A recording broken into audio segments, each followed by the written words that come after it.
کسی نے نبی کریم صلی اللہ علیہ وسلم سے عرض کیا، میں نے یہ بات اپنی کتاب محسن بزبان محسن کے اندر بھی لکھی ہے، کہ کسی نے نبی کریم صلی اللہ علیہ وسلم سے عرض کیا کہ مجھے کبھی بخار یا سر درد نہیں ہوا۔ ایک بندہ آیا، اس نے کہا یا رسول اللہ مجھے ساری زندگی مجھے کبھی نہ تو سر میں درد ہوا اور نہ مجھے کبھی بخار ہوا۔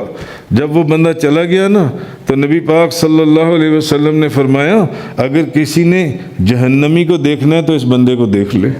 اگر کسی نے کسی جہنمی کو دیکھنا ہے تو اس بندے کو دیکھ لے، کیوں نبی کریم صلی اللہ علیہ وسلم کا فرمان ہے اللہ جس کے لیے بھلائی چاہتا ہے، حضور کا فرمان ہے اللہ جس کے لیے بھلائی چاہتا ہے وہ کسی مصیبت بیماری وغیرہ میں مبتلا ہو جاتا ہے۔ اس کا مطلب ہے کہ یہ وہ بندہ ہے جس کے لیے حضور نبی پاک صلی اللہ علیہ وسلم نے فرمایا جس کے لیے اللہ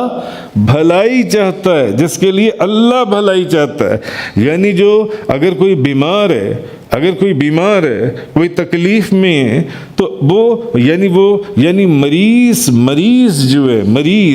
اس کو اللہ کا خاص قرب حاصل ہوتا ہے۔ اسی لیے تو حضور نے فرمایا جس بندے نے یہ کہا کہ مجھے ساری زندگی میں کبھی سر درد نہیں ہوا، مجھے ساری زندگی کبھی بخار نہیں ہوا، نبی پاک صلی اللہ علیہ وسلم نے فرمایا اگر کسی نے جہنمی کو دیکھنا ہے تو اس کو دیکھ لے۔ یہ وہ جہنمی جا رہا ہے، جب وہ جا رہا تھا یہ جہنمی ہے۔ اس لیے اس سے کیا معلوم ہوا کہ مریض کو اللہ کا خاص قرب